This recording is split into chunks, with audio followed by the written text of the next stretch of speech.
psychic intellect and made you my puppet.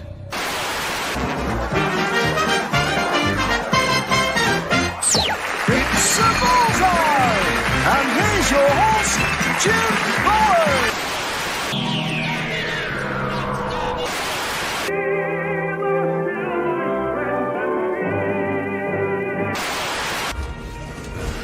Perhaps today is a good day to die. Prepare for running speed! Sir, there's another starship coming in. It's the Enterprise.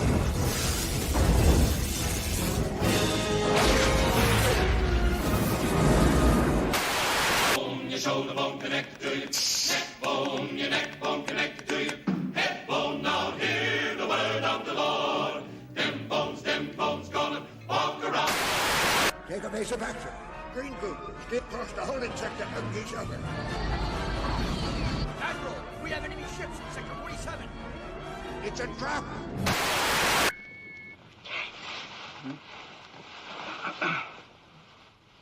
.007 Triple X. Bond, what do you think you're doing? Keeping the British hand up, sir. Nobody does.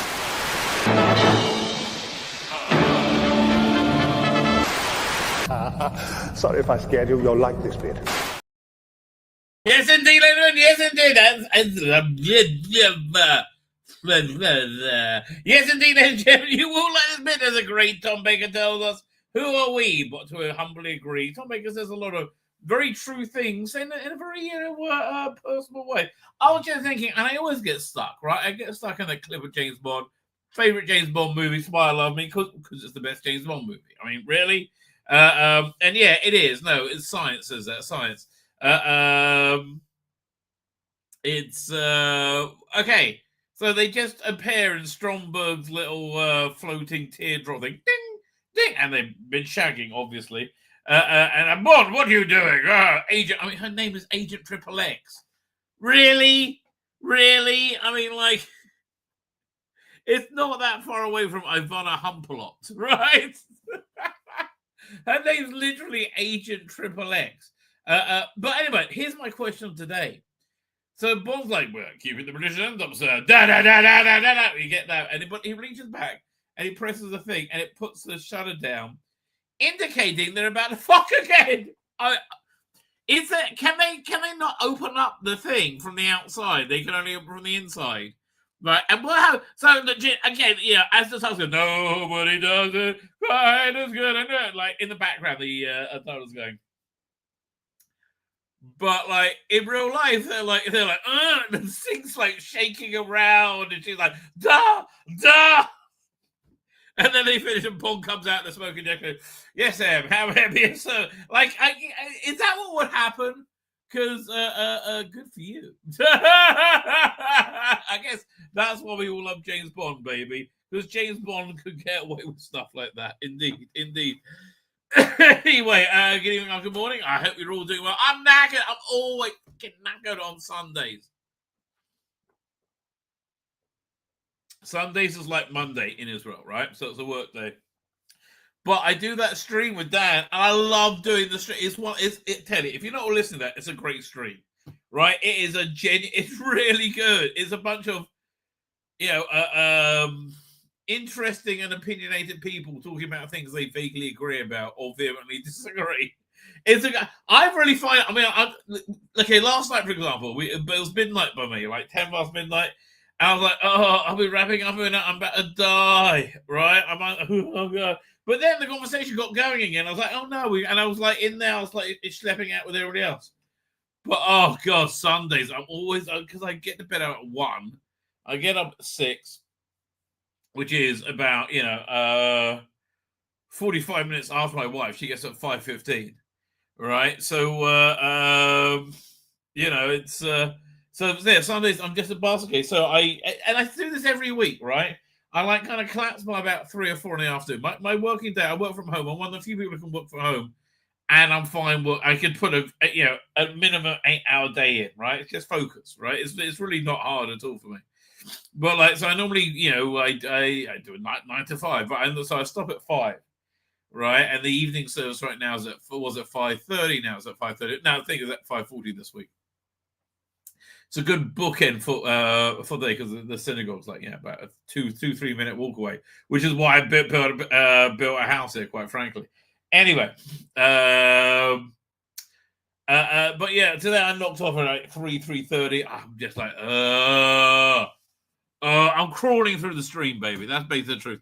I am absolutely crawling through the stream. So I knocked off early and I watched, finished watching Severance. Oh man, Severance, such a good show. I like. It's hard to explain it without spoiling it completely. It's a really, really, really interesting and very weird show. Very, very well written with very believable, well-rounded characters in a very strange situation, right? I like it a lot, right? But I've been trying to force myself to watch C. Right, for the longest time. I've been really trying to force myself. Now, C is it's by Stephen Knight, and I love Stephen Knight. Stephen Knight did Peaky Blinders, did Locke, did Taboo. Right, really, and it stars Jason Momoa. Basically, playing what's the name? The guy from Game of Thrones again. Right, he always plays basically the same guy. And the premise is that it's post-apocalyptic. Most of the humanity was wiped out. Only 2 million survived, and all that survived didn't have the gift of sight. All right, they're all blind. In other words, and now it's 350 years later, and sight is like a myth, right? And it's like a heresy in some way. So it's everything. Did I grab the trailer? I think I grabbed the trailer. The trailer. Oh God, I was like freaking tired. Hang on, where is it? Emily. Yeah.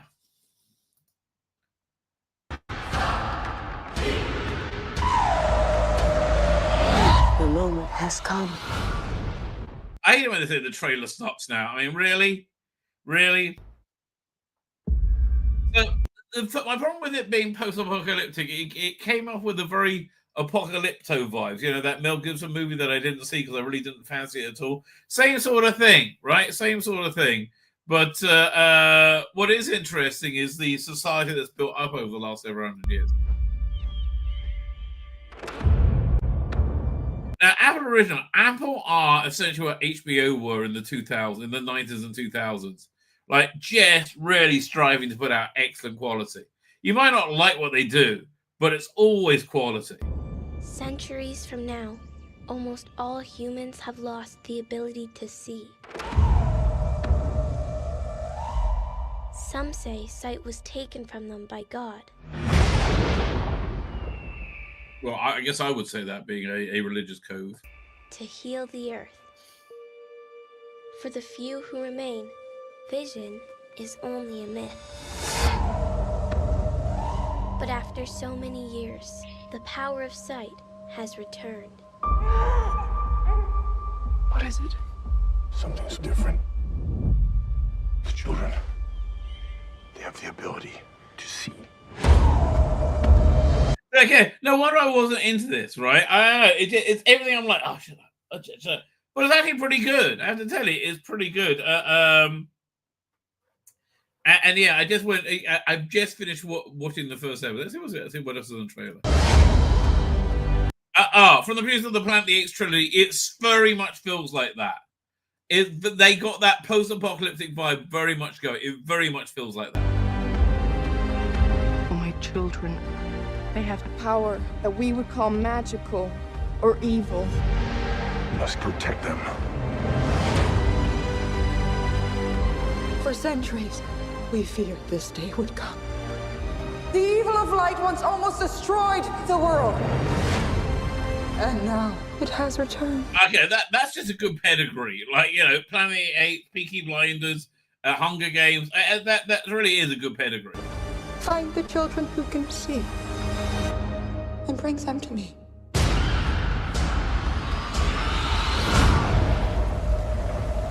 Now they will come for us. If we kill the babies, they might leave us alone. No! I stand with Bubba Boss! Yeah, okay, the stuff in this trailer is mainly from the first episode.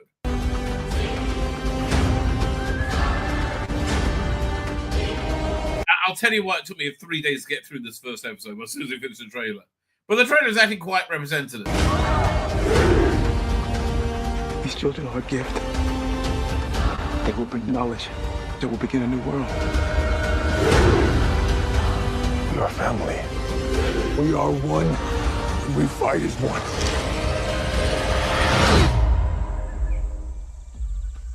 Yeah, again, he's playing essentially the same guy, but now he's blind. But everybody else is, which makes that's the interesting part. I have to keep you safe. The moment has come. It's astonishing how the smallest moment can change an entire world. It's funny, like it's Jason Momoa and Alfie Woodward and a bunch of other people you vaguely recognize.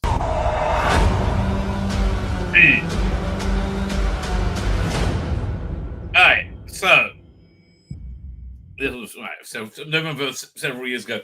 So I started watching it like a couple of nights ago, like Wednesday, Thursday. And I was kind of interested, and then but it's opening up with this woman giving birth in a cave. I'm like, oh, fuck off. I'm not in the mood, right? I'm not in the mood, right? I got to be in the mood for that. So then I tried again, and I'm like, okay, she's giving birth again. But then they introduced like these really evil, weird, bad people, right? Who are just going to like be very bad. They go to October 7th, the good people. I'm like, oh, it's not going to be good. I'm not up for that. So I ducked out again. Now, what has been good about it is the society they built up that's based around having five senses, right? It's based around, feeling and hearing and touch. You know, it's really clever. Right, all that stuff is very, very well thought through. Like in their village, they have like these ropes that go from in the building, so they can like reach up and touch them and know exactly where they are. That's like just like little things like that, which it would, 350 years of sightless society would build, right? And like the aesthetics don't matter at all. Then the world building I found very interesting as well. Again, the bad guys are like this religious cult who hate witches, and we're not sure who the witches are. There's also kind of like a second sight thing going on, where they have like people who are prescient who can sense people coming and things like that. Or maybe they just got good hearing, but I think it's more like a sixth sense thing going on. It's well built around four senses, not five senses, I should say. That's my mistake. Yeah, there's certainly for them, it's a fifth sense going on, I guess.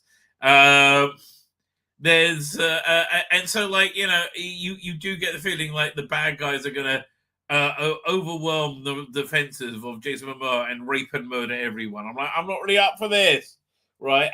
Finally pushed myself to and finally watched the whole thing today. And there was a very good battle sequence in it. But again, the battle sequences are based around not having sight. It's really fascinating, right? It's really, really, really clever. And then it didn't go as dark as I felt it was going to. Because I thought they're going to like murder, like his wife's having babies or somebody else's babies at the time.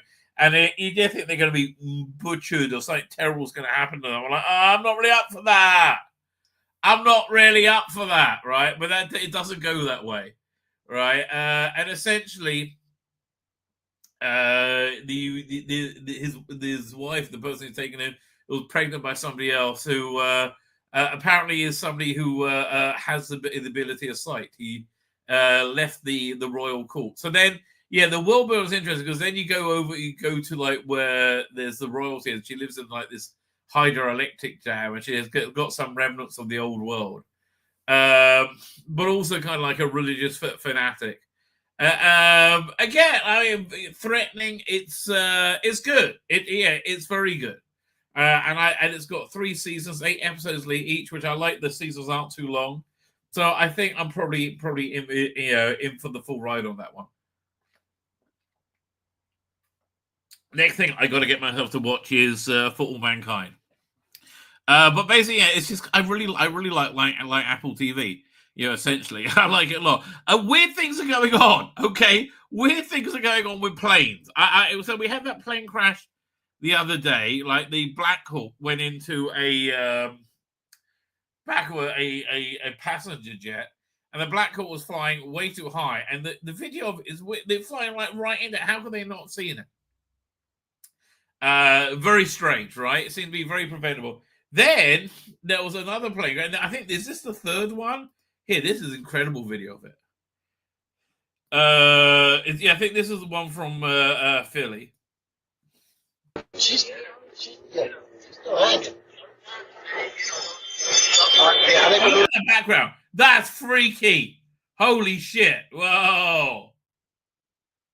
Holy crap. That is scary.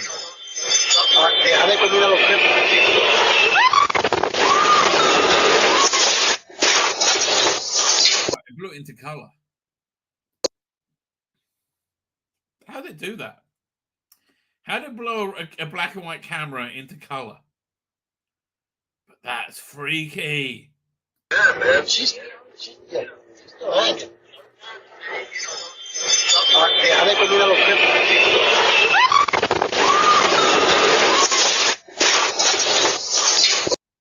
That's crazy. Can you imagine? Oh, so I think it's the picture from the aftermath.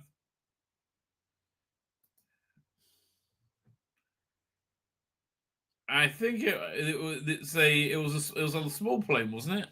I got another more video. I mean, like, this drone stuff is great as well. Yeah, that's again. So I don't know. I mean, again, is it 3 planes? I think it might even be 4 planes now. Here's some more footage of it.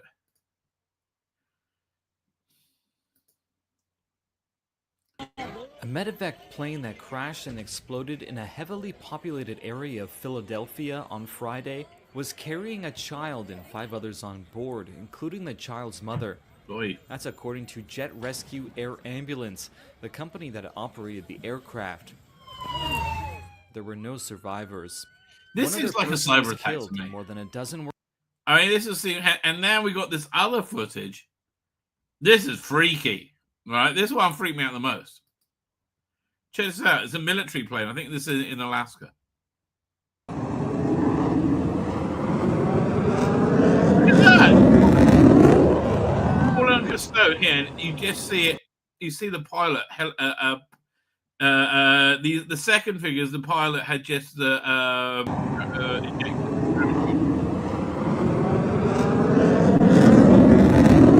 Holy crap! What is up with that? I do not know. I don't know. Maybe it's canon. Maybe it's a Canadian cyber weapon to get back for the Tower thing. I think the Tower thing is a good idea, by the way. I think there's going to be some thrashing, which is just starting. Like Canada's thrashing back. Like Canada, you got nothing. You got nobody gives a shit. You have no muscles to flex, right? And also, you're led by a pussy. Right, Justin Trudeau. Right, you gonna put Trudeau against Trump? Really? Okay. My mind is on Trump on this one. Quite frankly, right? Justin Trudeau, not so much. No, not so much. So that's just weird. England, like things are turning. Maybe it's turning around. There was a Patriots march on this weekend, and it looked very nice, and it's great to see Patriots coming out. They're coming out for Tommy Robinson, which I do support. Country back, and we're taking it back from the traitors in that building there. Under a UKIP government, we will detain and deport. Dude, you're not getting a UKIP government. Okay, that's over, mate. I mean, it's look. Your only hope is Farage, and Farage doesn't want. I don't know why.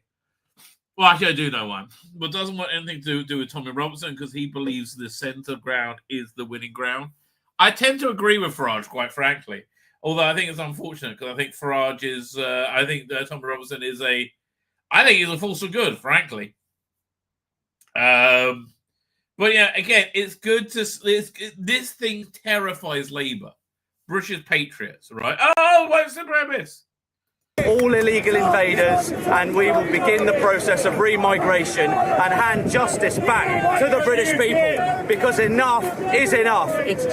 Unfortunately, again, Farage is absolutely right. Everything this guy just said is buzzwords, right? It's buzzwords to make people crazy, and very easily misconstrued as like being fascist or racist, which I don't think it is at all. I just think Farage he's the only one, frankly. Time to rid that building of traitors and the liberal elite who despise the ordinary hard-working man. We're taking our country back, ladies and gentlemen. You need to shake that guy's hand, mate. I mean, I don't know. I support them, but also this crowd looks a little bit scary. I mean, like, how are they with the Jews? I don't know. I think probably better than the liberals. Free our political prisoners and free Tommy Robinson. Again, I agree with everything he's saying.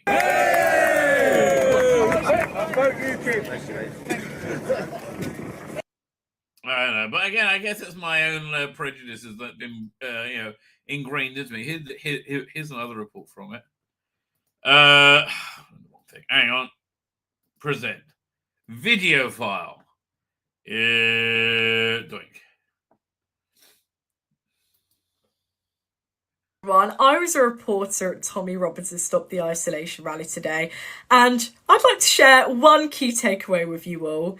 Look, she does look a bit sweaty and batty, but quite fuckable. Okay, let's just be honest with all of these things. The people that went today, thousands of which who came in support of Tommy and his team's message, will be branded as far-right football hooligans simply for just... Well, I mean, they did all look like it, in all fairness. But again, I think, don't judge a book by its cover. But they did kind of look like it. Being there. What far-right football hooligans would you see dancing to YMCA in Parliament Square, which thousands of you did, and it was such a powerful moment as well. All right, okay, you're making a very fair point there. I think there's a lot of misunderstanding, and I think it's downright insulting as well, because these people are scared about the direction which this country's going in, and then they're branded as far-right football hooligans simply for having those concerns. It was so wonderful to speak to you today, and thank you for sharing your stories as well. I'll be sharing them on my channel the next couple of days and releasing a full YouTube video as well. All right, I have no idea who she is. I have no idea who she is. But again, listen, it's the thing. I agree with them, in most things. And again, I think people are looking over at America and going, I mean, again, they're going to hit some choppy water, which I think they are now. But like, Trump's gonna be proved right. It's like, you know why I say that? Because he always is, right? The tariff thing is gonna change the world. It really genuinely is, and they're gonna say, "Oh no, it's the worst thing ever." No, it's gonna change the world, baby. It's gonna change the world. Anyway, let us get to the chat. I'm trying to move things forward a little bit quickly so I don't fall asleep on air. Nicola, always rely in a bit of panto Nicola when you're struggling to think of what you want to do for a thumbnail. Thankfully, the good Lord provider was it? Is this the raw one of it? Yeah. Now here's the thing, though. Unfortunately, here I'll show you the raw visual is way sexier, right? That's way sexier than the thumbnail, right? But the thing is, if I did it that far away, she doesn't really dominate the thumbnail at that point, right? I mean, she dominates that picture, that's for sure. But this one over here, top 10 dirty secrets of Doctor Who. It's an article I'm reading. It's quite funny though, I have to tell you. But we're going over a bunch of Doctor Who stuff today. You'll never guess why Genty had been dressed up this after hours, but given the fact. But given that he was gayer than Oscar Wilde on Heat, it probably wasn't anything sexual. But it kind of was. It just figured, wow, Nicola Bryant has got a lovely pair of tits and a great figure, and she's very sexy. She's very fuckable. Nicola Bryant does exude sexuality. And I think JNT knew that, and he thought, oh, we can make money with that. And so she was like, she was his muse to a certain extent. It was very strange. They had a very strange relationship. He did very much sexually exploit her without sexually exploiting her. Definitely cancel Sandman, pretending it's the final season. No, you just hate Neil Gaiman. Look, okay, from what I can tell from the Neil Gaiman thing, I think this is what happened.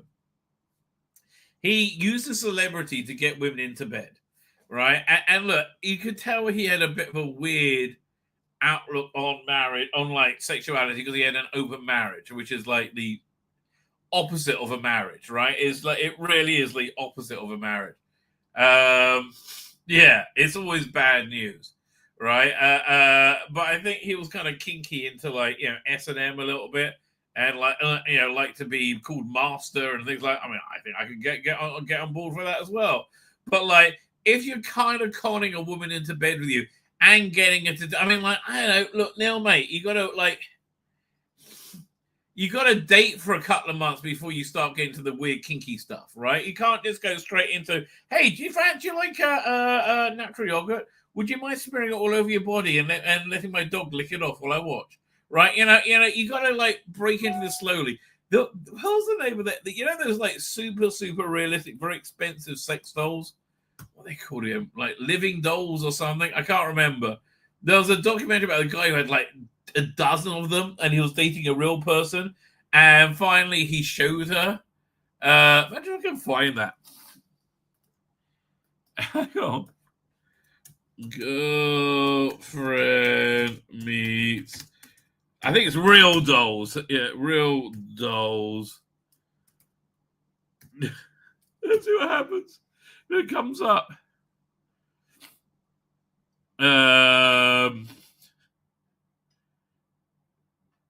Is this it?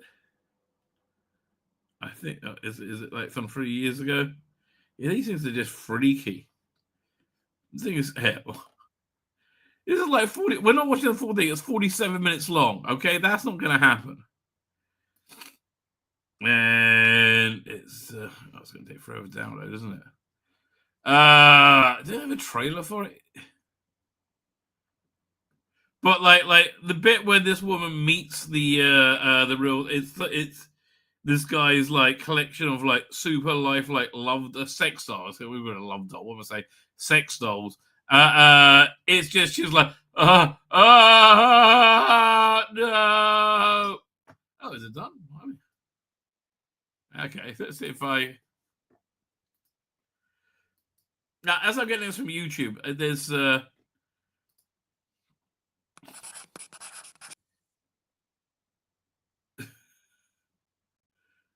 Love Me, Love My Doll. Okay. Well, why is there a foot in a... We're living in each other's pocket. Okay. We just want to see the dolls, mate, okay? What? But just like lying next to her and appreciating her. Okay, this is so freaky. Like, I mean, okay, this is just weird. You just take out a... But the one she originally came with when she was shipped in 2000 was straight, and it didn't have like as much detail. It's actually redder, but they're kind of fun. Okay, I'm not sure if this is a documentary, but this guy starts dating a real person, and then he takes her to meet the dolls, and they're like, she's like, okay, is this it? Yes. Oh God, I think this is it.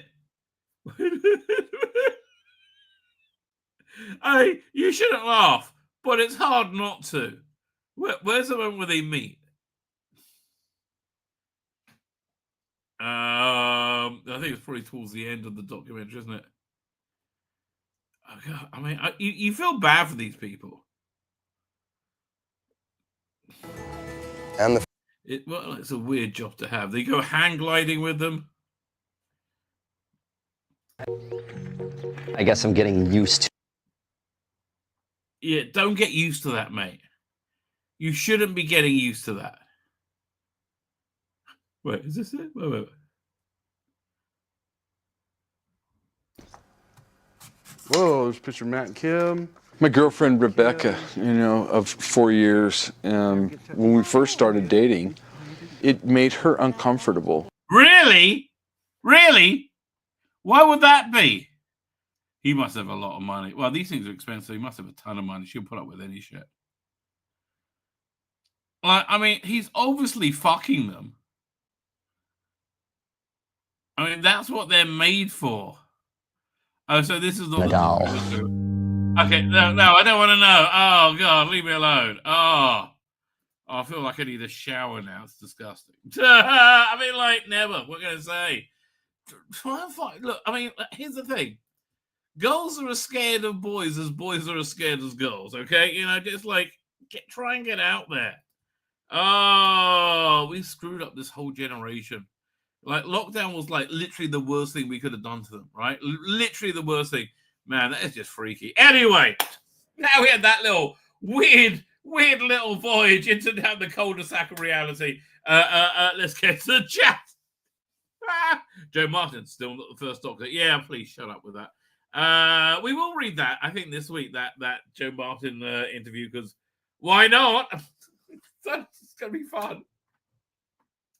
Oh, she really was shit as Doctor. I mean, that she was, you know, mediocre, like wildly less shit than Jodie Whittaker. Doesn't mean she was good. I mean, yeah, doesn't mean it was good. Anyway, Darren name is there. Thank you for joining us. Colin Archer, happy Sunday to you, sir. How are you doing? Someone says, yes, I'm running pit of things. Running out of things to write about. Oh, keep up. You'll find somewhat. Eliza Taylor or Mary Avgeropoulos. Or Mary Avgeropoulos sounds Greek, which kind of does it for me, right? That's the sort of ladies the rabbi gravitates to. Well, maybe okay. Who are we looking at first? Eliza Taylor. Eliza Taylor. Oh, comes right up, do it. We share the screen. I mean, again, not doing much for what's she been in.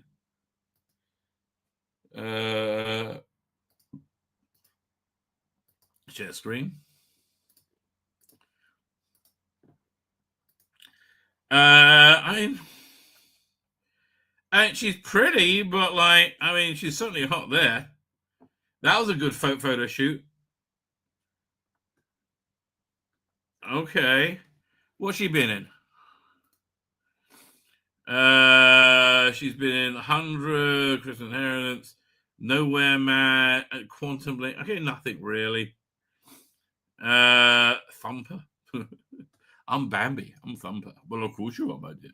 And the other one was, who are we looking up? Again, that is a hot picture. You know, Marie Avgeropoulos. I think I'm going for the first one of the two. Yeah, definitely. I mean, like, yeah, I am definitely thinking the first one was hotter. Let's have a look again. What? She's definitely hotter, okay? But tell me more about, like, is she much younger? What's she been in? Tracers, The Painter, Queen of the Ring, Percy Jackson, don't really care. Wow, they're about the same age as well. Okay, definitely the first one. Eliza Taylor, right? Eliza. Much hotter than both of them put together. There will be Eliza Cuthbert. Is that her name? Cuthbert. There you go, from 24, right?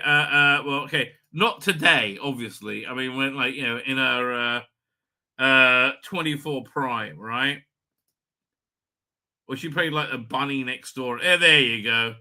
That's Eliza Cuthbert. When that's that would be my my humble suggestion, right? My humble suggestion. Anyway, yeah, yes. Whack materials of the world unite. Let us see where we're going with it. Share screen. Oh, well, no, wrong thing. There you go. Doink. There we are. Fine. Jonathan Cox here, doing Andrew and John Cox. Thanks for joining us. Rhino here. Even Roger Moore's name was an Inuit. Roger Moore. Yes, indeed. Essentially, he was born because he was good friends with what's his name? Not the Salkin. Was that Salkins? Or the other one? The ones who I can't remember. But yeah, he was the right guy at the right time. So Duncan Evans, I'm finally here. Managed to catch a live stream. Well, I hope you appreciate the catch. I returned to the 70s to watch currently between Blake Seven and the original Hulk. Don't make me angry, Mr. Bixby. You wouldn't like me when I'm angry. Dun, dun, dun. Never seen it. Peter Rich is there. Didn't Peter Rich. That was teach Neil for bending the knee. Who's Neil? What was I doing? That was a while ago now. I can't even remember. It's like nearly half an hour ago. I'm too bloody tired to be able to think straight. How many wokers have complained about Jason not being blind? Playing a blind character. I don't know. I don't think it was watched by enough people for them to know. That's the thing. I mean, like Apple TV Plus, it's really under the radar. I mean, honestly, somebody should buy Paramount and CBS, right, and get all that populist content. It'll be good for Apple. It'll be good for X, right? What's Skydance doing? I don't know. I don't know. How they build a bridge in the first place? I think that's the interesting thing about the bridge. It was left over from prehistory, from before people were blind, but nobody knew it was there apart from this one-sighted guy who gave very exacting directions to Alfie Woodward. And that's actually an intricate plot point, right? In terms of the logic of the series, it is solid. It's like look, Stephen Knight can write, right? It's not as stupid as it sounds. It's much more. It holds together much better than something like Snowpiercer, for example, which I really enjoyed. How they know that the kids can see? Well, it's they don't know it can see. She knows that so she was pregnant by the guy who said he could see. It was said it's a type of heresy that he was spreading, that he could he had this power, this ability to see. And at the end of the first episode, they don't really know the kids can see. But you do end up with the kids looking up at a bird, go, so you realize they can see. Right? But I don't think the characters realize. But again, it's a very well realized show. Honestly, they should put the first episode of these things on YouTube for free. Why not? Right? Why not? The clothing style clearly made by somebody who can see. Again, their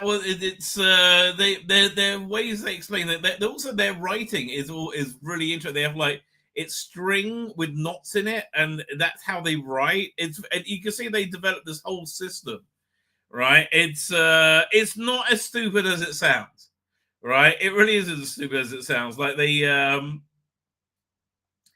a lot of things about learning traditions from how do they build buildings and things like that. I guess society builds up ways of coping is really the answer, right? And I can say, blind people aren't helpless. They can function, right? I think it's just you find ways of coping. I don't think it turns out humanity, if they didn't die out over 350 years, they haven't died out.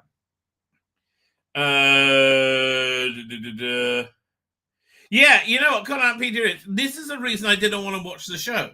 100% the reason is that it was actually quite good. I was very unsure about it through the whole first episode, but by the time they finished the first episode, they convinced me to watch the second, which is good going, right? I think that's the way. It's I don't know, it's so much better than most things they put out on Netflix. Like Netflix, I don't know how they screw things up the way they did. They had maybe they still have Mark Miller under contract, and he does all these really interesting original superhero dramas. And they did Jupiter's Legacy, which I think would have been great. It looks like he's abandoned it now. but their adaptation of it was awful, right? Oh man, it was really, really awful. It's I mean, like, hey, Jupiter's Legacy, actually. Jupiter's Legacy is in the first like 5 pages. You find out how these people got superpowers in the 30s. They went to this mythical island, right, and they got imbued with these superpowers.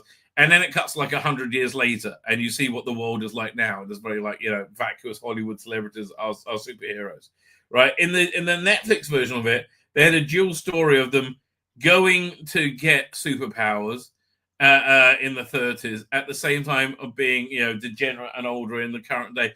It didn't work, right? Because you knew the answer to one story, their quest, right? It just didn't work. But again, there's so much stuff they could do with Mark Millar's work, right? He's an idea factory. They don't put anything out. Yeah, honestly, Netflix should have bought 2000 AD just for the IP, frankly. Really, yeah.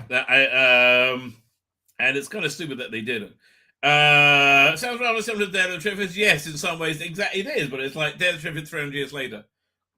But it would kneel real thought in the implications. That's why what I liked about it, Colin Archer, right? It wasn't super dumb, right? Again, it was much less dumb to like Snowpiercer, right? Oh, it's better. In the Kingdom Blind, the one-eyed man is king. Well, that is true. Tzvi Lebetkin, probably because the night vision automatically switched to day with the amount of light. I don't know what I said. Okay, on the camera, thought it was sunrise, so now it switched back to a day length. I don't know.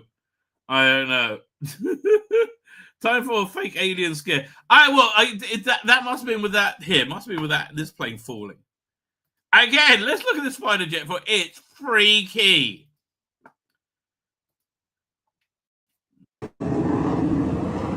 Whoa. That's gotta be some kind of cyber attack. It's gotta be, right? It's gotta be. Where are we up to? None of this is going to say starters. First we had the drones. Well, they say the drones were American now. It was them this was them planning for some kind of defense. And look, drone swarms is the new weapon, right? That's where this is all going. Where we're up to? Then DC crashed. And soon the Philly crash. Science going, yeah, but who knows what? It's like Hunt for Red October, right? And I never read the book. I only saw the movie. But, you had, we shared ninja history, Sean Connery. And at the end, they what was it? The official story, you see what really happens, and then you see the official story, which is nothing what happened at all, right? Luckily, Benabib has set up a think tank group to unite the so-called right. Benabib's the last one. Again, Farage hates Benabib, which is a shame. I really like Benabib. I agree with him. But yeah, no, I don't think Farage wants to unite the right. I think Farage wants to build a coalition or a set of coalition, right? Which, yeah, the end goal will be the same. Right, I think. Oh, yeah. I'm so blocked up, my thing. That's better. The Canadian premiers are as bad, worse as Trudeau. Yeah, he's such a moron. They're going to lose. Like, really, they're going to lose. Against Trump, they're going to lose. Duncan Evans says, looks like rugby fans took a wrong turn into the match. Well, who knows? Only 6 arrests. That's very good. That is very good. Look, I'll much rather be there than I will be in a Muslim march. I'll say that for nothing, right? Something JNT was actually bi. No, JNT just understood male sexuality, right? Nicola Bryant, I think, said he dressed Perry in what a gay man's idea of what heterosexual sexy was. Right, and she was right on. A gay man and a 12-year-old boy, right? Both those things, 100% worked. And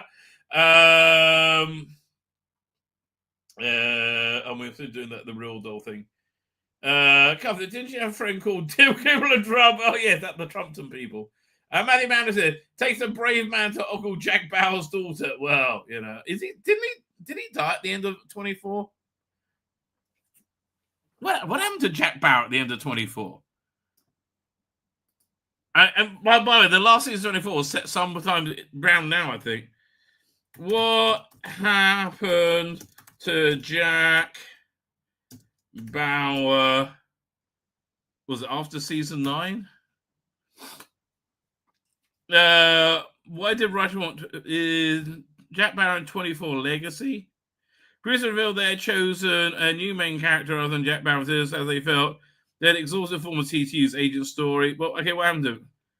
Is season 9 the last 24? Well, we all are here. The last part of season 24, done and dusted. It's a bit of a set. Okay, but what happened to him in the end?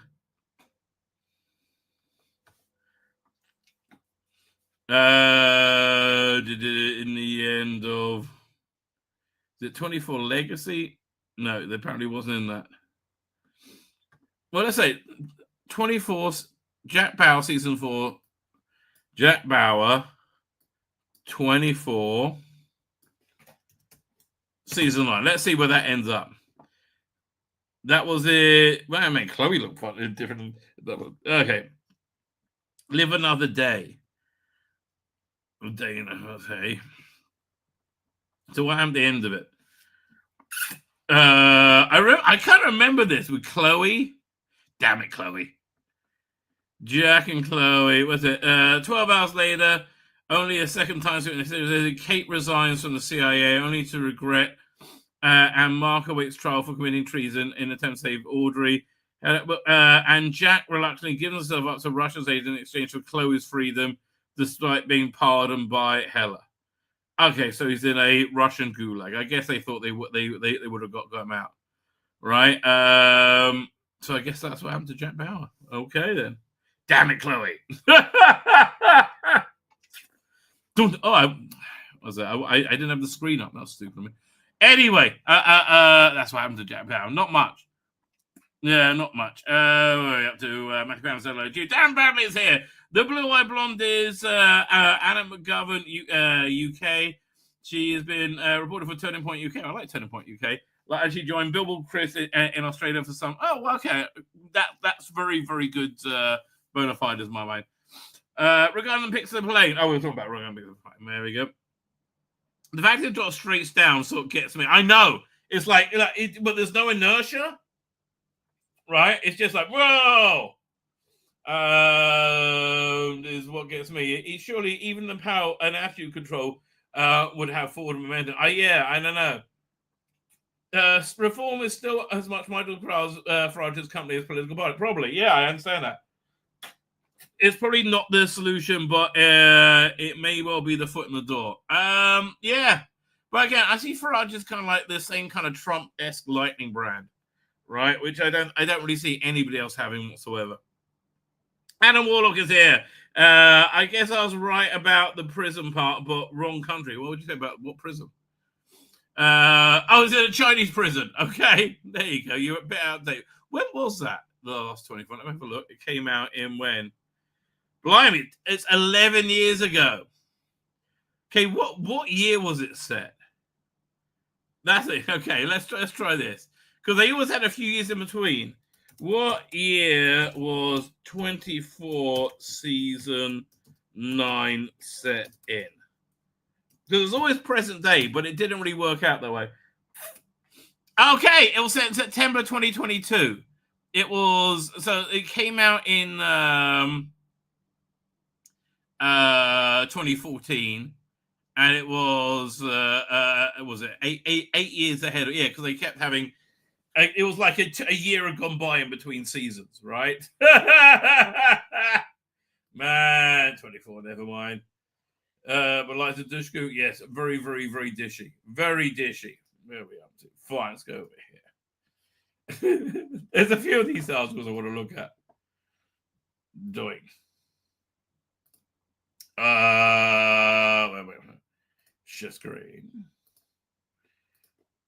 Like, better what culture action? 10 things nobody wants to admit about Doctor Who. 10 things that nobody wants to admit. I don't know. Like, what do I not want to admit about Doctor Who? Because I'm happy to admit that like Tom Baker, like Colin Baker's first main season, that was very, very dodgy in a lot of places, but I still love it. Right? I don't know. I can't think anything I'll be unhappy to admit about Doctor Who. I mean, I'm not going to admit like Doctor Who is dead because I don't think it is. Right? Frankly. Doctor Who has had many phases, many flaws, and we don't admit all of them. That's true. In the 1990s, by there is a mooted Wilderness Years DVD box set they're working on.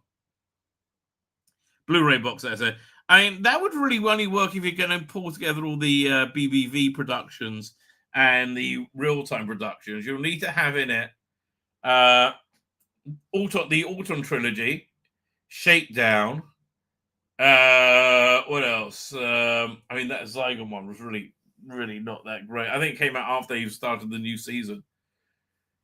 The Stranger ones. You get the Stranger videos and Probe, who were with Liz Shaw, Air Zone Solution. Yeah, you basically need the BBV list of BBV dramas. Let's see. I bet there must be a place here. No, BBV. No, I didn't mean BBV Doctor Who spin-off. Doctor Who spin-off. BBV Productions. There you go. And you'll come up with them. So, what they...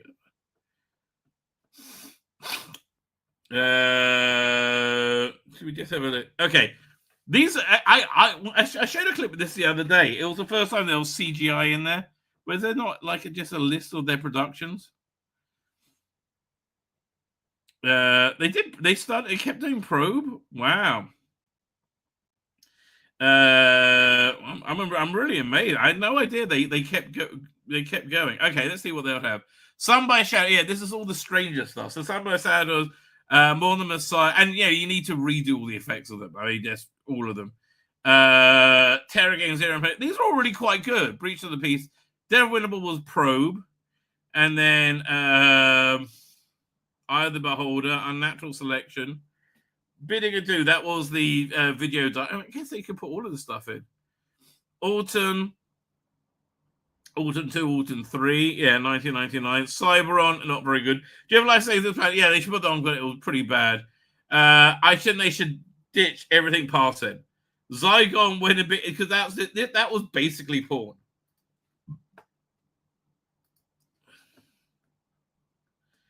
Do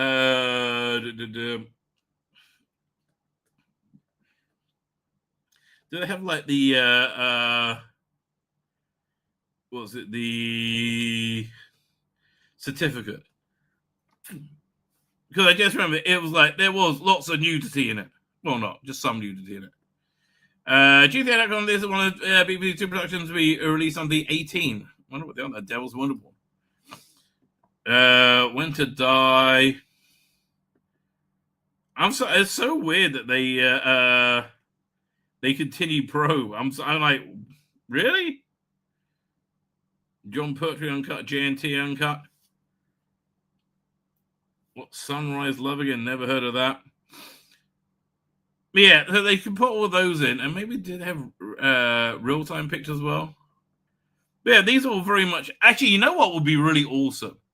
If you wanted to do a document, okay. First, I would love him to do this. The Mid-Journey Doctor Who guy do an awesome trailer for the New Adventures.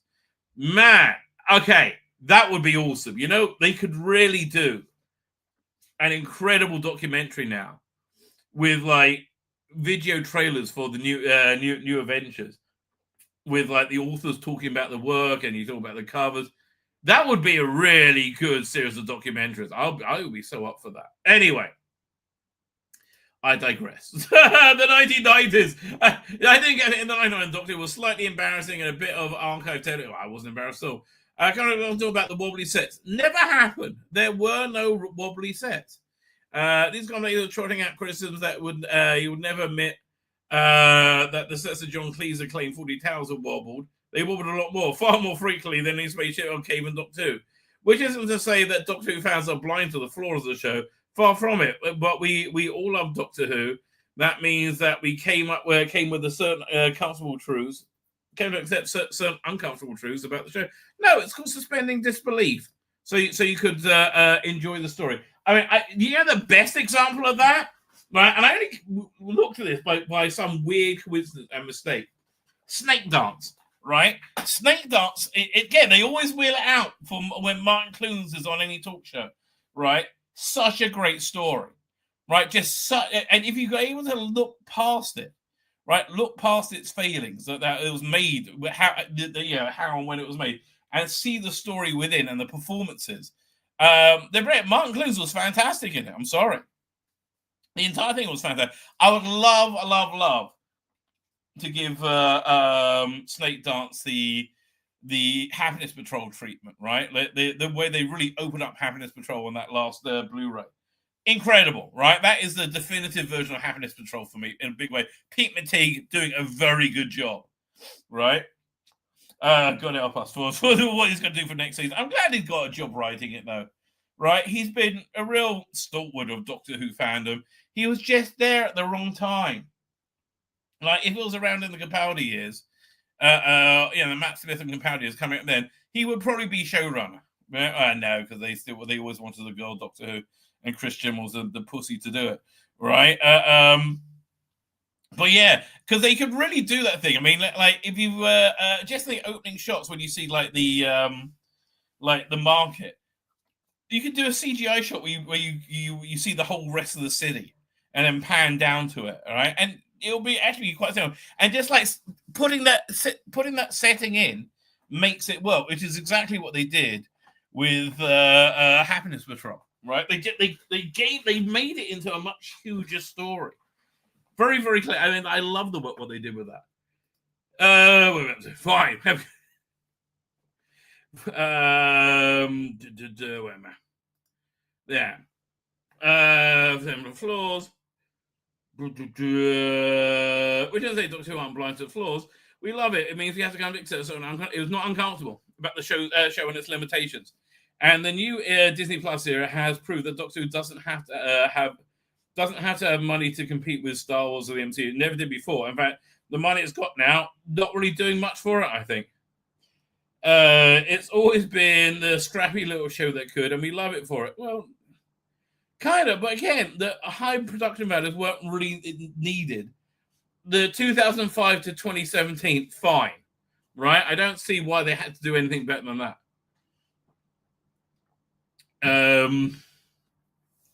I mean, like, the Alton goo special effect in 2005 is a bit old now, but other than that, I think it works fine, right? Why? Mainly because the scripts are very good. However, there are elements of Doctor Who that, for whatever reason, fans are more uncomfortable with about mythics. Sometimes that refusal can come from a place of embarrassment. Case in point, the frequent arguments over whether or not the Doctor Who is a kid's show. It's not. It's always been a family show. That's when it's always worked best, right? In 2005, 2007, when the family sat down and go, "Oh, Doctor Who, isn't that fun?"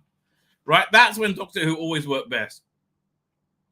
That's far too naughty discussion to dive in now. What a more uncomfortable truth that Doctor Who fans refuse to admit. The Time Lords are really, really boring. I don't know, are they? I don't think so. I mean, like, look, they were kind of like James Bond villain-esque when they were first introduced, right? They were like these ethereal godlike entities when they first introduced, like war games.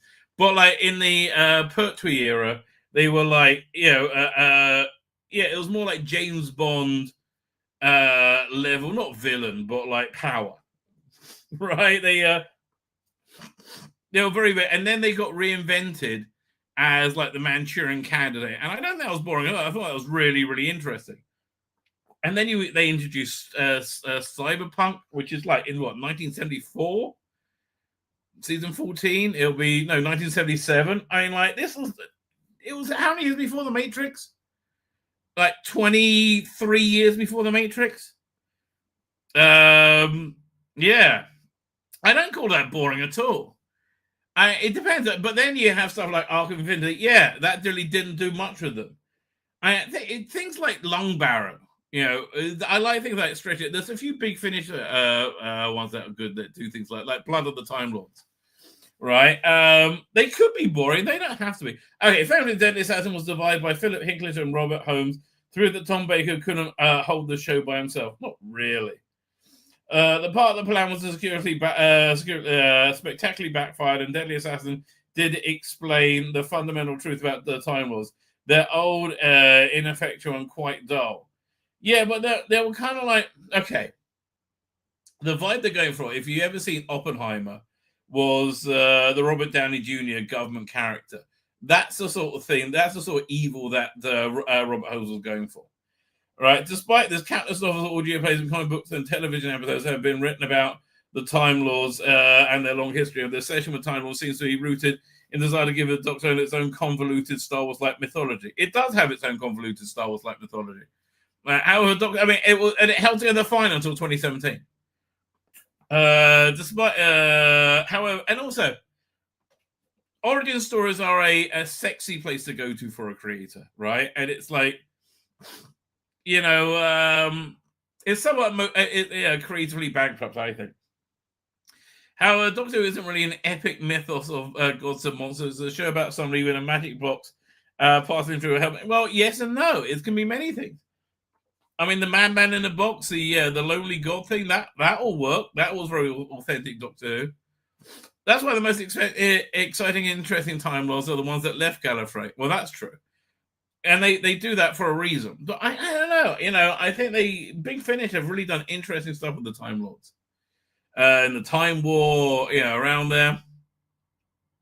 The Doctor, Master, Rounding the Monk are all great because they have Time Lords gifts for good, evil, personal profit, and on the horizon of extensive travel.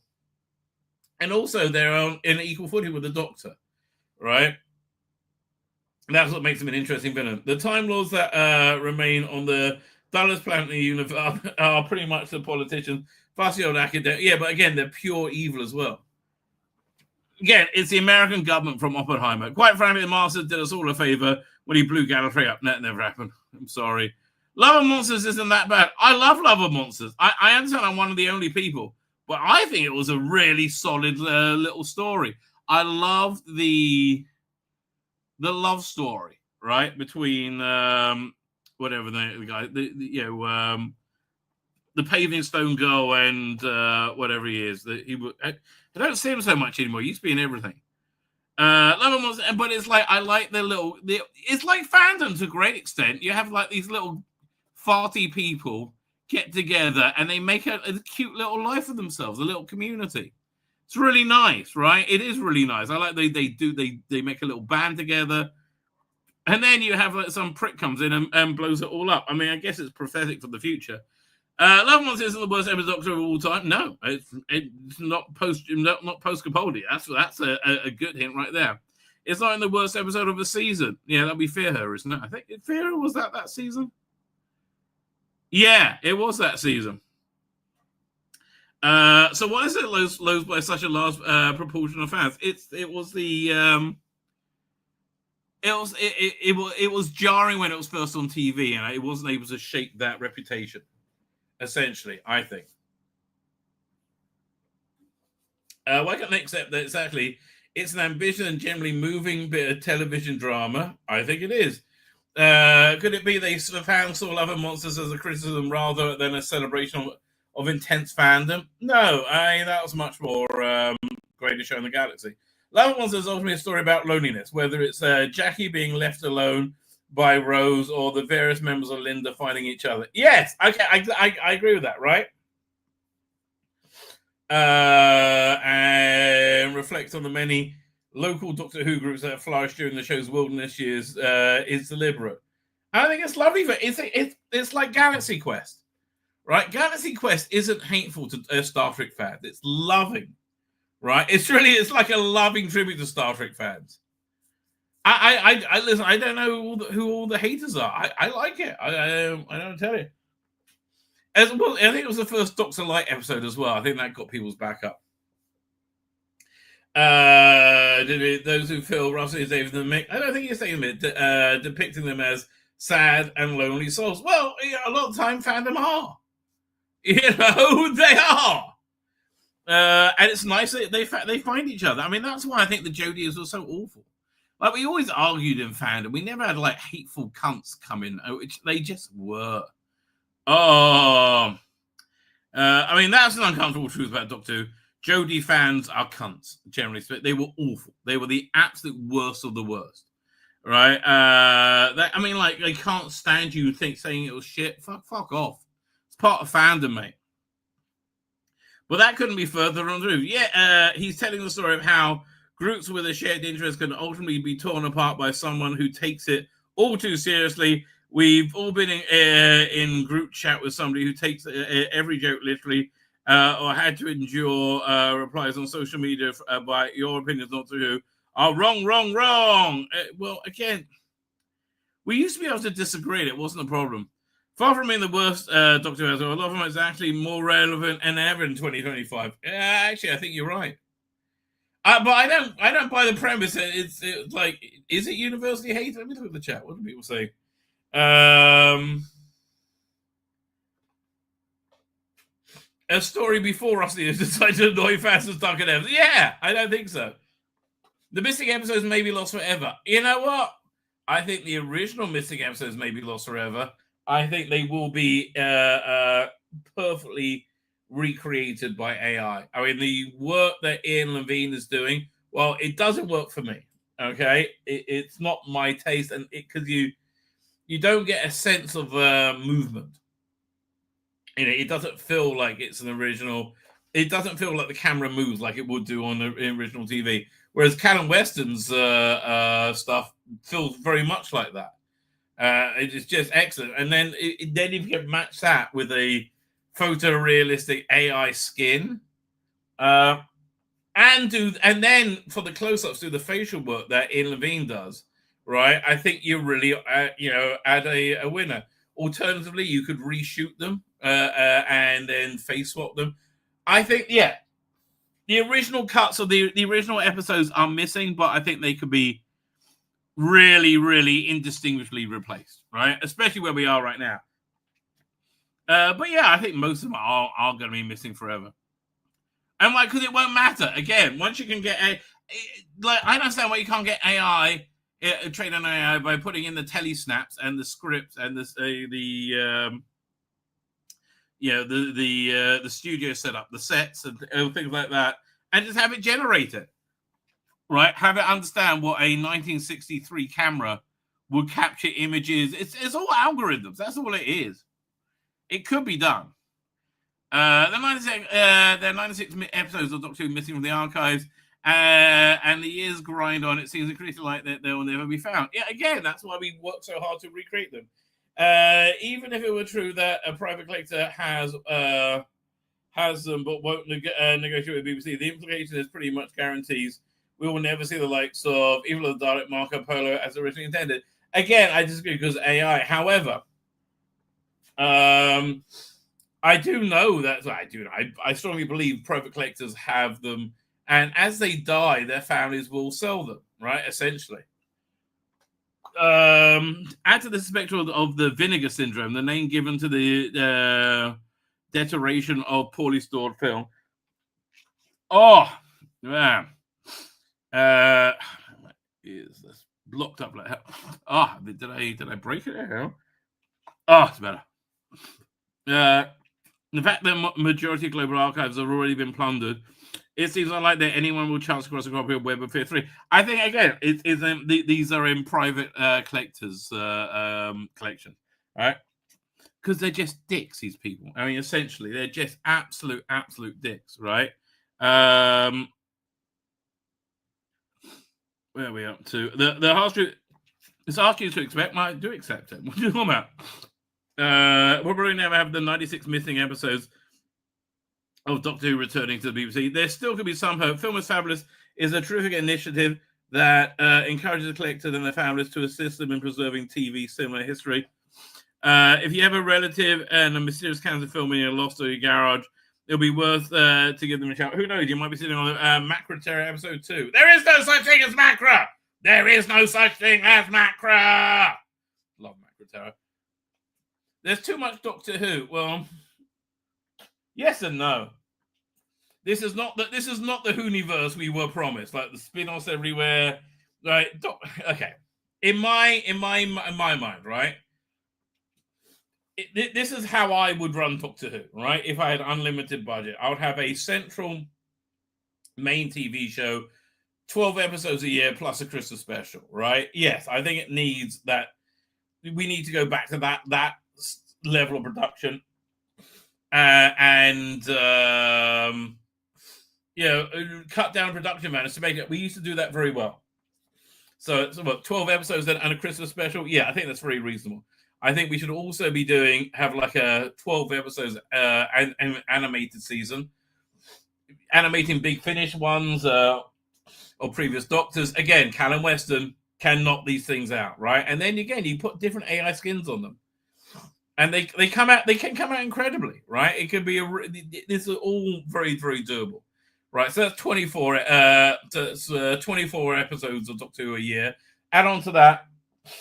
I do if I can convince them to do it, right?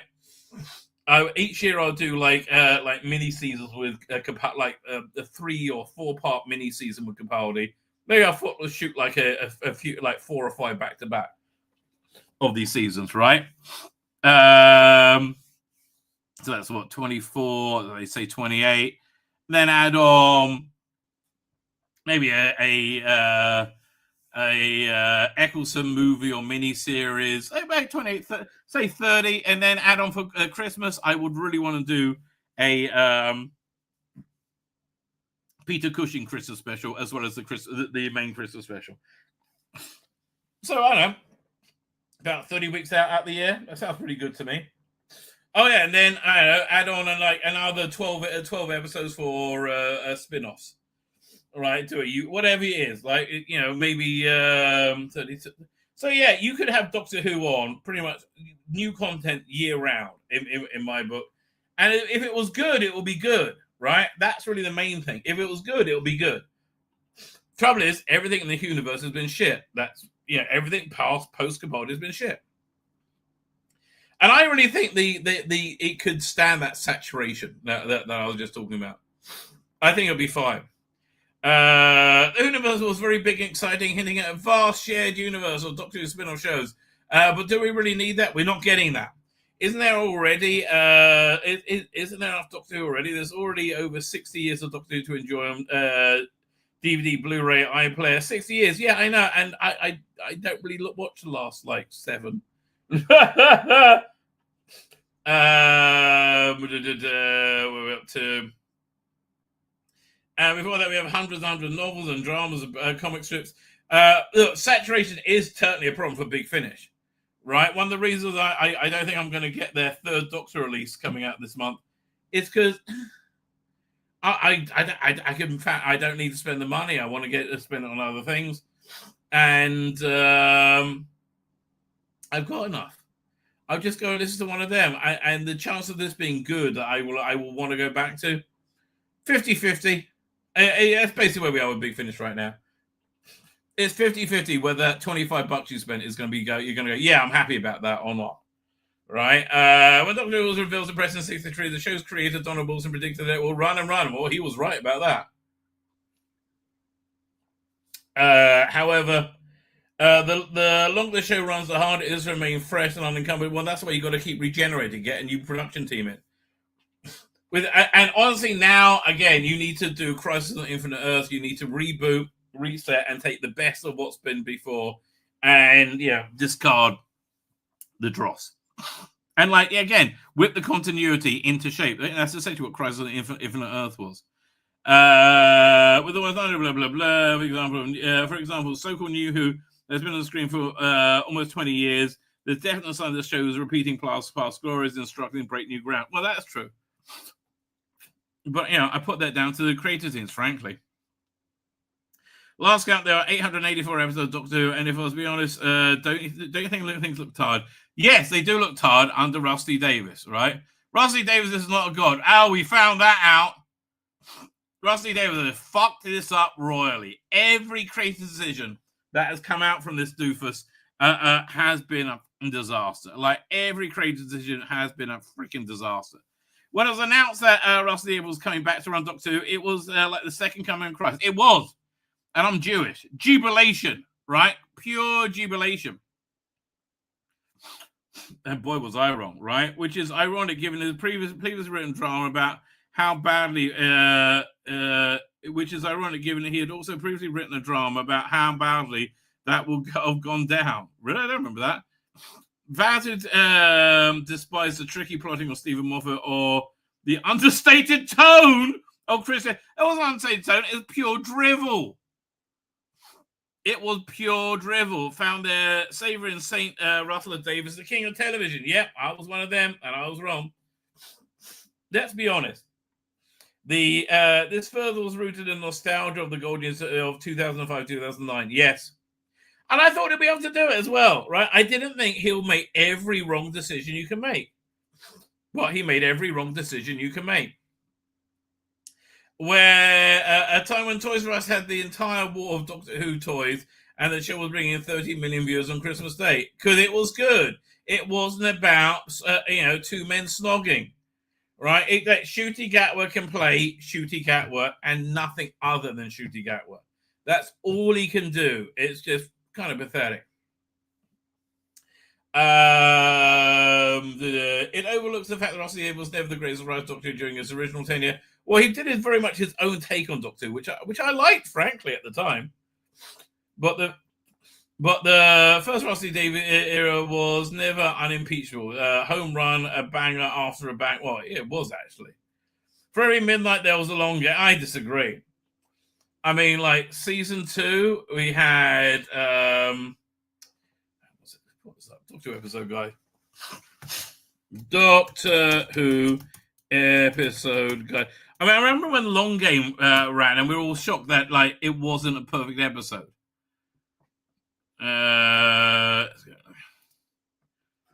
That's New Earth, really fun opener. Tooth and Claw, fantastic. Oh my god. Right? Just everything you wanted in Doctor Who episode. And it was very stylish. I love the monks. I like the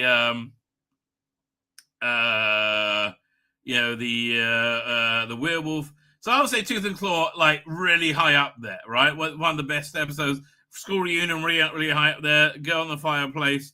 Rise of Simon Age is still and Idiotlanta goes back up again. Impossible Planet, Satan Pit, Love and Monsters. Fear Her was the only duffer in my mind. Army of Ghosts and Doomsday, somewhat underwhelming. Yeah, we knew that Rose wasn't going to die. This is the story of how I died. No, it's not. No, it's not. Hey, what's that? Can I get the Doctor Who Doomsday trailer? Is this because they really pumped up the they were going to kill Rose, right? They really pumped that up so much. Yeah, but the trailer. There we go. Doink.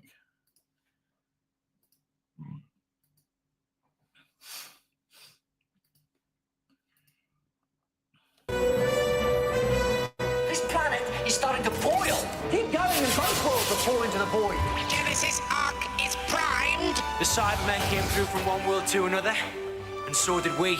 We must protect the Genesis Ark. This is our world, not yours. And you're going to listen for once. Didn't need to kill him. Neither did we need him alive. You're on every street. You're in their homes. You've got their children. Cybermen plus Daleks. Together we could upgrade. All right, so that's not the maybe it's the Army of Ghosts. Which one was it? This is the story of how I died. I don't know. Can't find it.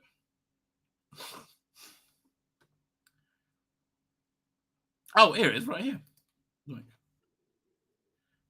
Right. Yeah. This is them really playing up. We're gonna kill Rose. I think the build up to the first season finale trailer was better. My name is Rose Tyler, and this is a story of Torchwood. The last story I'll ever tell. That's not Sandman. Yeah, no, you're not gonna die, darling. Stop telling us you are. Exterminate! Exterminate! This is a story of how I died. Genesis Ark Yeah, it really wasn't though. primed! We must protect the Genesis Ark! I'm ordered to surrender. They're not taking instructions. Don't you understand? You're on every street. You're in their homes. You've got their children. Of course they're gonna fight. Didn't need to kill him. Neither did we need him alive. Again, this is when it really has some gravitas to it. Bloods and Parts hate Love and Monsters. I liked it. I'm going to tell you, viva la difference, baby. Together, we could upgrade the universe. Yeah, the year before was way better. Is this it? No, 1 second. No, let me try to explain Parting of the Ways better. Parting of the Ways. I was going to say trailers because they had a new one every day. It was awesome. Is this it? I think this might be it. Let's have a look. Doink. And it made such a huge buzz, right? It really did. Oh, them were the days, baby. Them were the days. Let's see if this is what I want. It's descending. They're bombing whole continents. Europa, Pacifica, the new American. No, this is not it. Should I do trailers, maybe? Parting of the Way trailers. The trailer compilation. Is this it? Yeah. Here we go. Doink. Doink. Oh man, this is low res. You know what? I'll just play it from the original file. It was on the Next Time trailer. Here we go. Doink. Where is it? Over there. But we'll get back to this article shortly. Although again, I think it's important to put it in context. Yeah, I can't remember what we were talking about there. Right, it'll be on Bad Wolf. At the end of Bad Wolf. Very 2000 AD space station. That. Here we go. Look at that. Did I just nail that? Launch missiles. We got incoming. This is it, ladies and gentlemen. We are at war. Yeah, they can put little snippets of that out each day. There's an army about to invade this station. Defenses have gone offline. Oh, and their offshield's going to EastEnders. Oh, I love this. Is one. I think this is one of Eccleston's best moments. Right? Like, be fantastic. I'm dead or about to die any second with no chance of escape.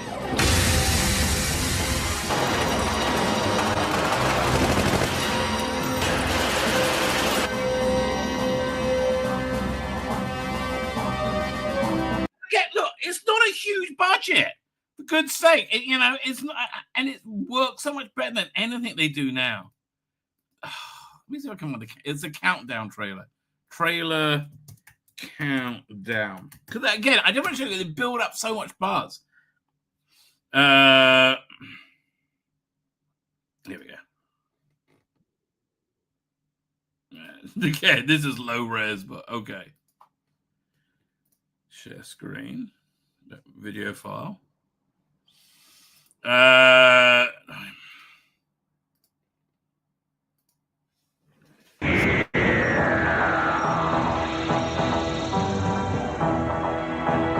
they had one of these going out every day. It was like 5 seconds. If this message is activated, then it can only mean danger, and I mean fatal.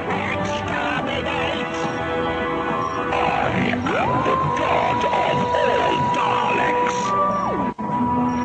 TARDIS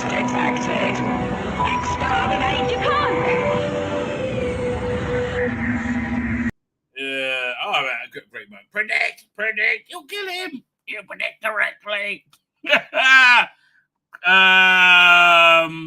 But first, Ross Lee Davis here, someone Peachball. Well, I think I had a pretty good run. Okay, fine. Yes, we were all wrong about RTD. Martha Jones and Ross Lee D1's best companion. I don't know. I would say, okay, Rose, Martha, Donna. I mean, they're the main ones, aren't they? Honestly, I think it's Rose. Don't you? I mean, she kind of reinvented the companion role.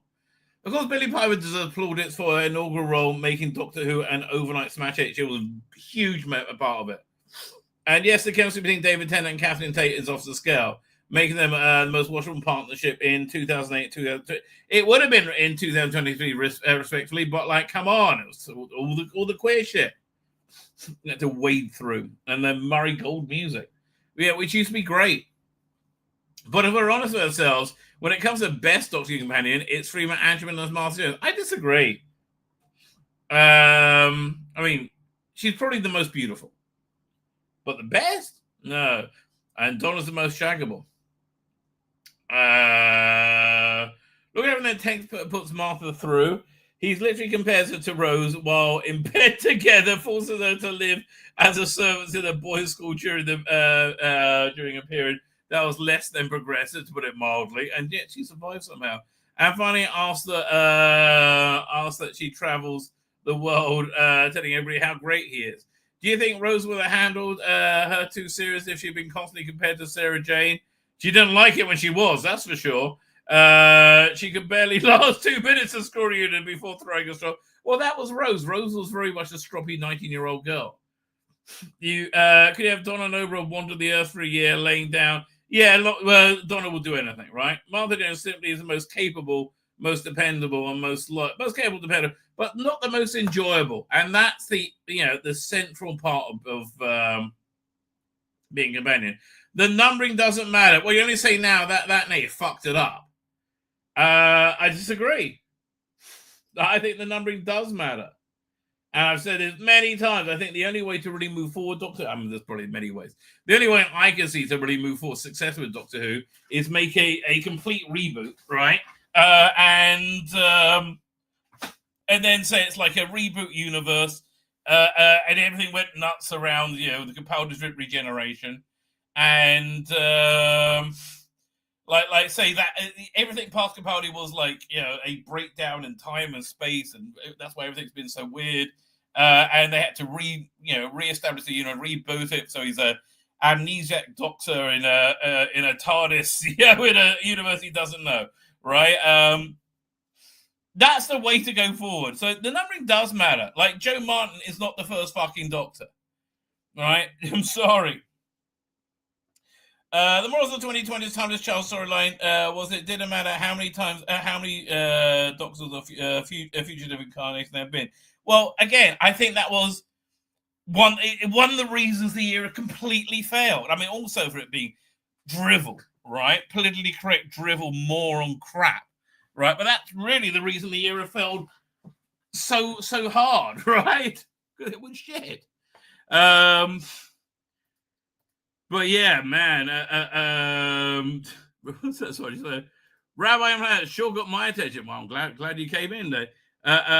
Sorry, personal opinion, but it's deeply creepy to co-opt kids' TV show from the 70s to do Matt dog whistles. I think that's which is what it's been since 1980. Well, okay.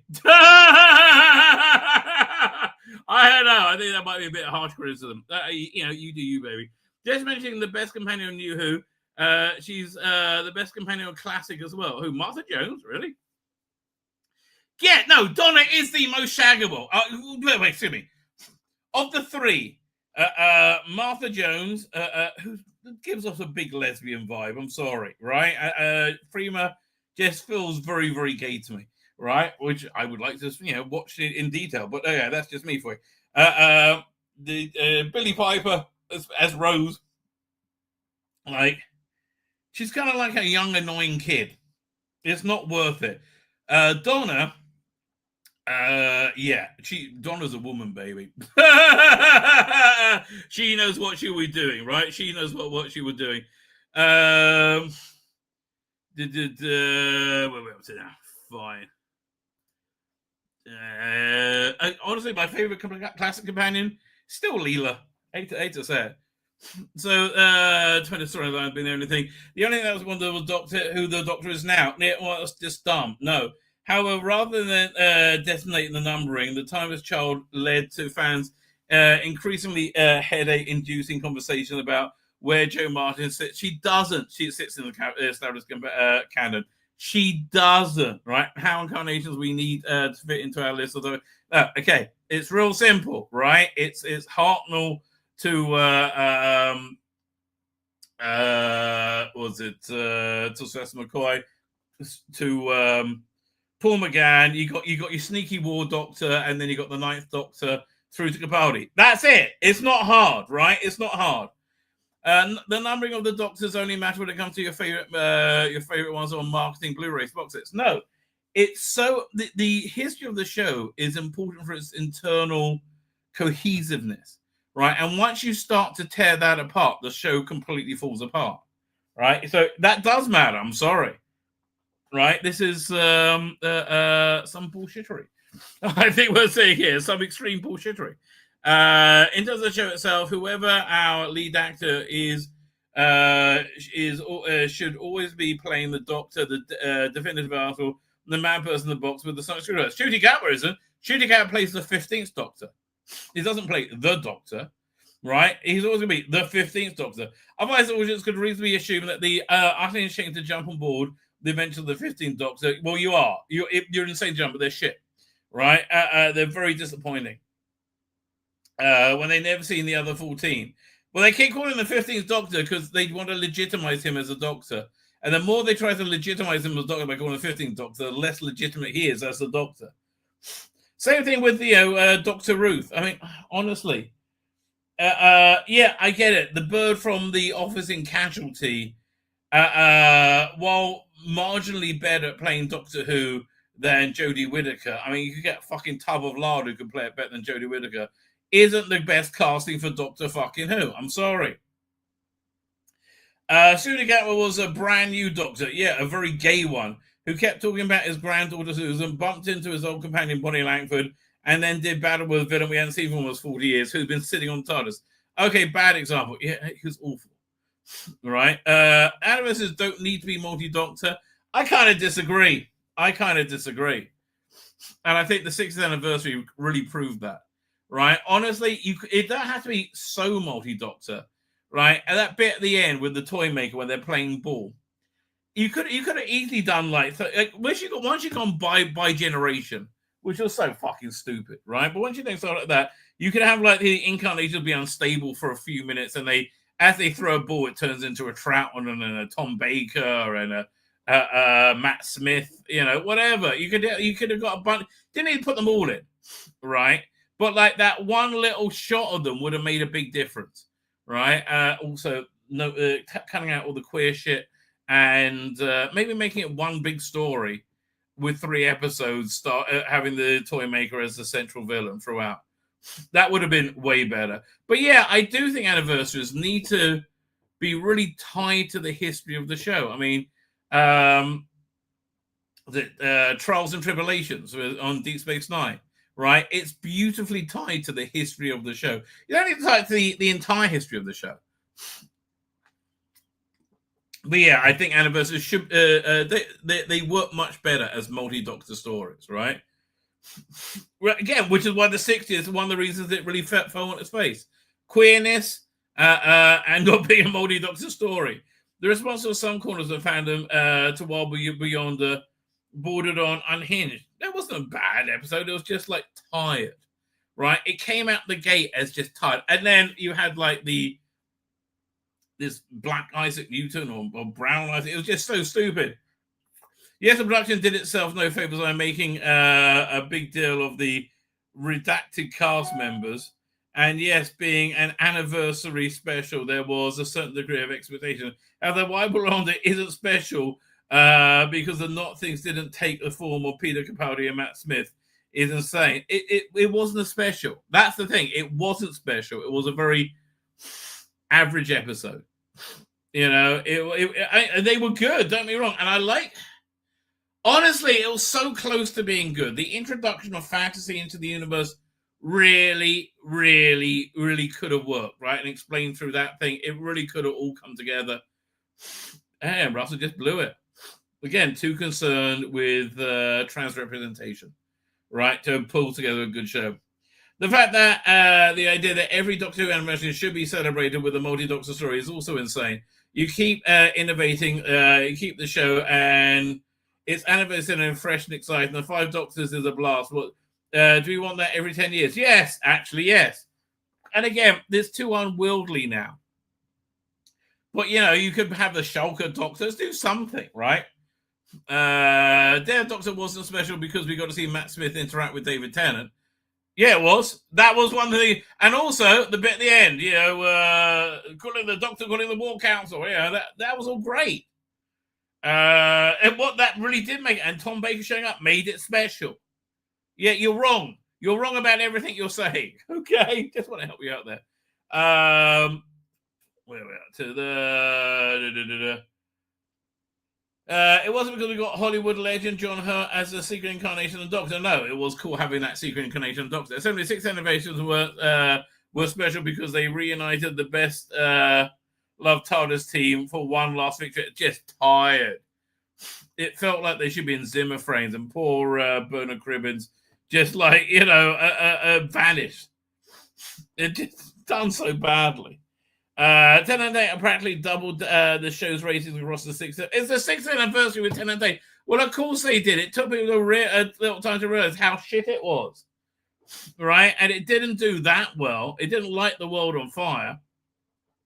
And it certainly didn't create momentum, which is what it's supposed to do, to lead into shooting. Yeah, it doubled the ratings because everything with the Jodie was ears have killed it. No, it doesn't prove anything. Oh, people haven't seen good Doctor Who in years, right? Doctor Who ratings don't really matter. You're absolutely wrong. You're only saying that because they're in the shitter, right? If they don't matter, why they spend the millions to collect them? Pray tell. Do you have an answer for that? No. Here's the truth. The ratings are a representation of how well the show is liked, right? And it's hasn't been liked since Capaldi left. It started going downhill with Capaldi, and I think it was more from interference on BBC management than anything else, right? Because that's when it started. That's what I'm told at university. Everybody talks about the ratings as if they matter. I was on the picture to know how much money the show generated. That number, that's the number you want to look at. And that's why Doctor Who still gets made. It's a massive show. It's never not culturally important. I disagree. It's not culturally important now, right? It makes no impact on social media. Shooting Gatwa never trends. Nobody cares. All right? Again, and it reflects the poor ratings. So I disagree. I think this is just cope, right? I think it's just cope to say, no, my woke shit hasn't failed because I treat my woke shit like it's a religion. Doctor Who needs the Daleks. I agree. I absolutely agree. Daleks is woven into the Doctor's DNA. That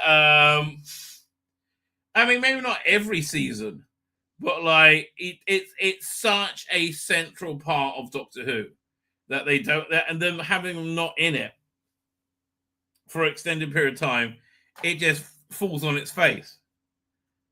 Honestly, it really does.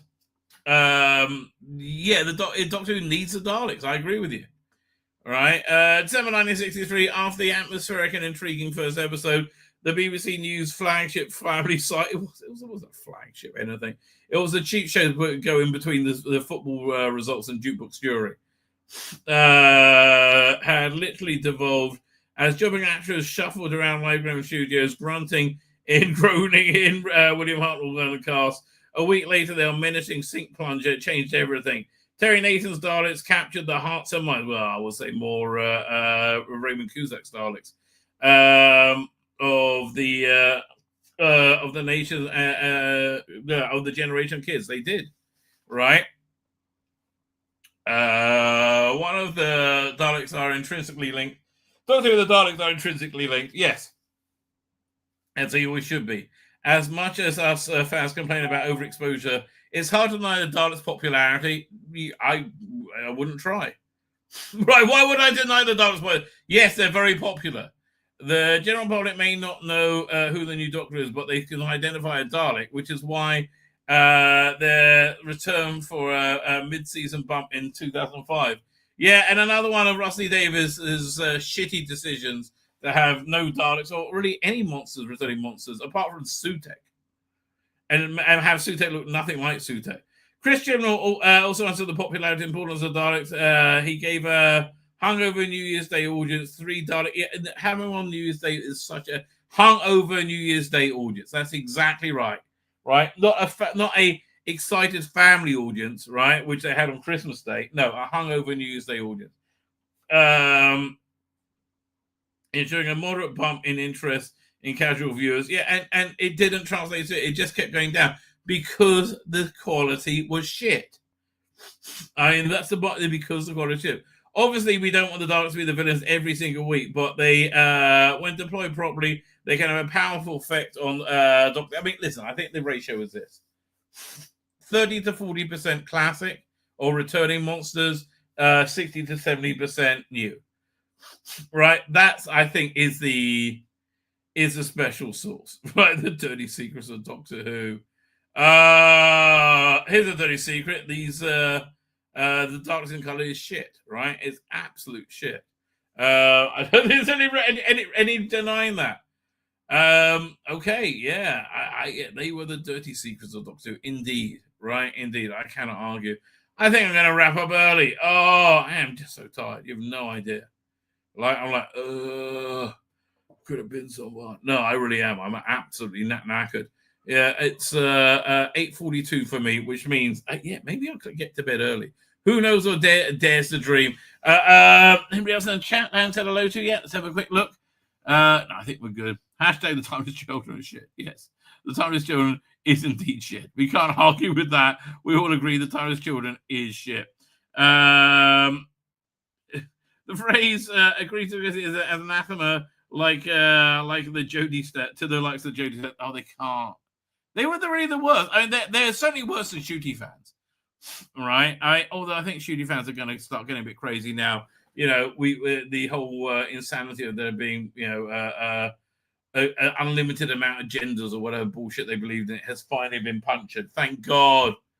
Oh, thank God. Anyway, I'm going to head off in the sunset. Going to climb the wooden hill to Bedfordshire. That is the plan, ladies and gentlemen. I am back on Tuesday night for more of my deep cyber filth. Who knows or dares to dream what evil will I wrought during that time? I'm going to hit the end broadcast button. I'm going to hit it again.